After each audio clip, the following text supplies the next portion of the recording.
Good afternoon, ladies and gentlemen. This is Robert Rayburn here at Life Pro Asset Management. It is March 10th of 2021, and it's another week of incredible daily volatility, whether we're talking stocks, bonds, commodities, currencies, really kind of across the world. This continued uncertainty generated by the Ukraine and Russia conflict has really exacerbated some of the volatility that began with the Federal Reserve and inflation. Now, if you had asked us a couple of days ago whether we were even close to a position to end the week flat, I would say you're absolutely crazy. But lo and behold, there we are. We're relatively close to flat for the week.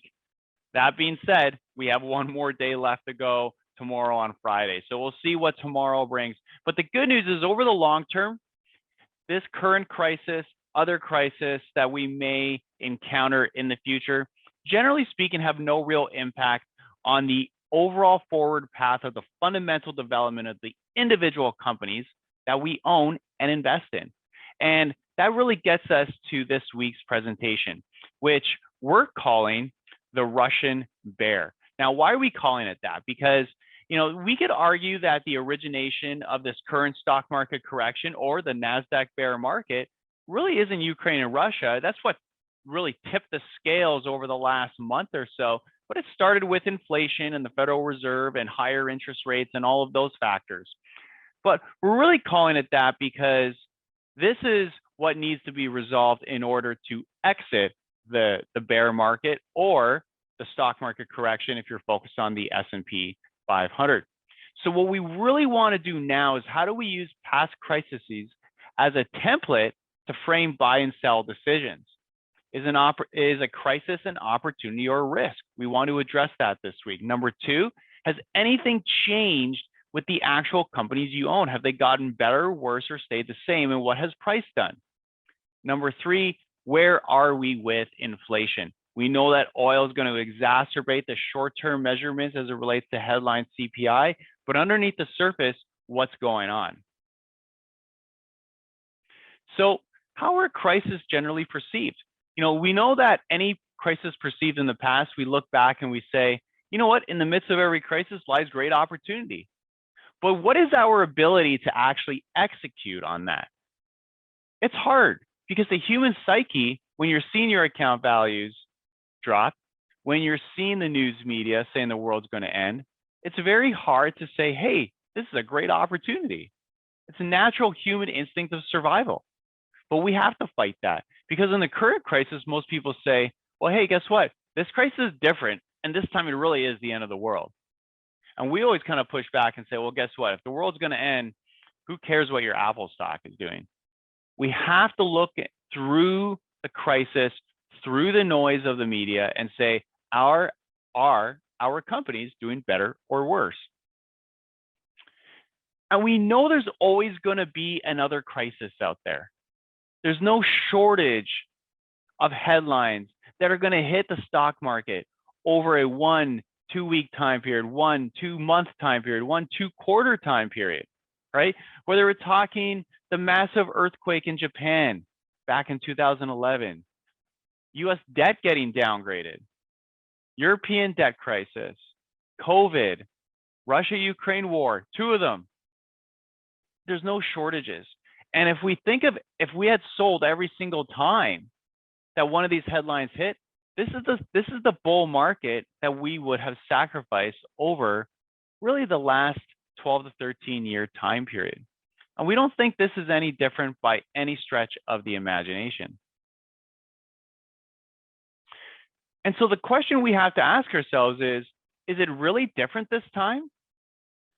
What was the decision framework we should have used during past crises? From March 2009, all the headlines said, capitalism is dead, the banks are going to get nationalized, and we're going into a Great Depression. Was it a time to buy or sell stocks? Well, I think it would be pretty obvious looking back, say it was probably a good time to buy. Summer of 2011, we forget how scary that time period was. US and Europe are bankrupt, is basically what the headline suggested. The EU is going to break up. The euro will dissolve. The ripple effects will cripple US banks. time to buy or sell. March 2014, Russia invades Ukraine for the first time, takes Crimea. They literally just took Crimea. Time to buy or sell. Then we go to December 2018, 20% drawdown in the S&P 500, 24% or so on the NASDAQ. Similar to today. The Fed is going to make a policy error. It's going to cause a recession. Was it a time to buy or sell? March 2020, global pandemic. Basically, the plague has been released upon us. COVID declares war on humanity. 20% unemployment. Was it a time to buy or sell? Now today, Russia is going to cause World War III. Is that actually true? Is it a time to buy or sell?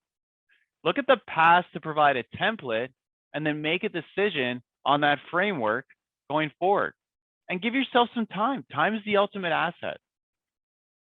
So what do we know?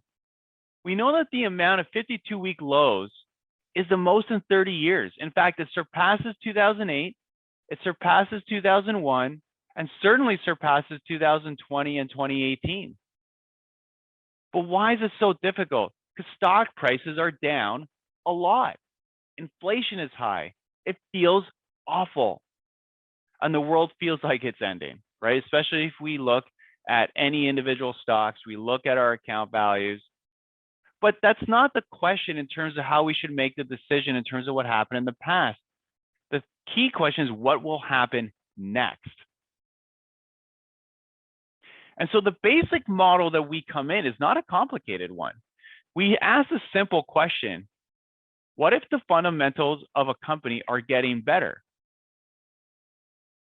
Okay, but the stock price is going down.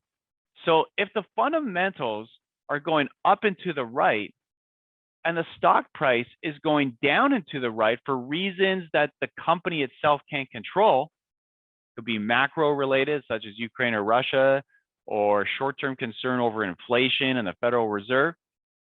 When you see this dislocation, should you buy or sell the stock? If the fundamentals are getting worse than the price decline, the answer is probably yes. But if it's up and to the right, maybe we should be buying more of that stock. So the first lesson here is that the stock price doesn't equal fundamentals over the very short term. There's lots of noise and opinions that impact the day-to-day movement of a stock price that has nothing to do with the underlying company. Think of your real estate in 2011 and 2012. Should you have bought or sold your house in 2011 and 2012? Should you have panic sold because you were at a low? Or should you have bought more real estate? That decision should be the same framework you apply to stocks. And the second lesson is stock price really just equals random daily opinion. And so the framework we use, stock price when fundamentals are up and the stock price is down, we want to buy. When the stock price is up and the fundamentals are down, we should sell. It's as simple as that. And you're not always going to get the top or the bottom, but time ultimately is the ultimate judge. So where are we today? So we know that stocks outside of that core S&P 500 are just ridiculously cheap. When we look at the PE ratio of stocks outside of the S&P 500 versus the S&P 500, so that would include things like the Russell 2000, the Russell 1000, the S&P 500 Mid-Cap 400, the MSCI All Country World, we're at historic lows. So do you want to buy or sell those companies as they continue to improve their prospects? And number two, as it relates to timing, we know on any day it's a coin flip whether or not you're going to make money on a stock. 46% chance that you'll make money or lose money on a stock. But notice the factor, the chances of losing money over a 10-year time period, only 6%, and only 10% over a 5-year time period, and only 25% over a 1-year time period. So the motto here, or the message, is that have patience, do your due diligence, stay focused on the fundamentals, and the math and the history say you'll generally make money. Now, we hear a lot about falling gas prices. We see it at the pump, we feel it. And what does the media report on? Well, they report on this chart right here, this spiking chart of national gasoline prices. And it's true, gas prices are at all-time highs, and we feel it, and it sucks. But what's the real story? The real story is that right now in 2022, that gasoline as a percentage of overall disposable expenditures is actually all the way down to 2.5% versus 4.5% back in the 2000 spike. When 2008 gasoline prices spiked, it was about 4.5% of our total wallet spend. Now it's only about 2.5%. So what would it need to get to in order to even come close to that 4.5% number back in 2008? If oil goes to $200, it's still only 4.07%. At $130, it's 2.99%. So yes, we are paying more at the pump. It's painful. No one likes to pay it the same way you don't like to pay your telecom bill. But it's not as bad as this chart suggests. And then as it relates to inflation, we've had a number of data points, if we strip out the impact of oil and gasoline, that's suggesting we're actually, believe it or not, getting less bad. So wage growth in the US was flat. Now, if you're a wage earner like myself, you probably don't really want to hear that. But as it relates to inflation and future stock price performance, you do want to hear that if you're an asset owner. Number two, what we've seen overall as it relates to import-export prices have started to ease back as well. And we see that with China. China's starting to experience some level of disinflation, right? So inflationary in their, what's called their PPI, other words, that pipeline inflation from their suppliers is starting to ease back. And remember, whether we like it or not, most of the stuff that we consume is made in China, and it has a direct impact on future inflation here in the US. So listen, the bottom line is not much has changed from last week. I mean, you see it in the overall performance, relatively flat week to week, other than fundamentals continue to improve. If we look at the companies that reported this week in the portfolio, fantastic quarters, but prices are lower. So fundamentals are up, prices are lower over the last 2 to 3 months.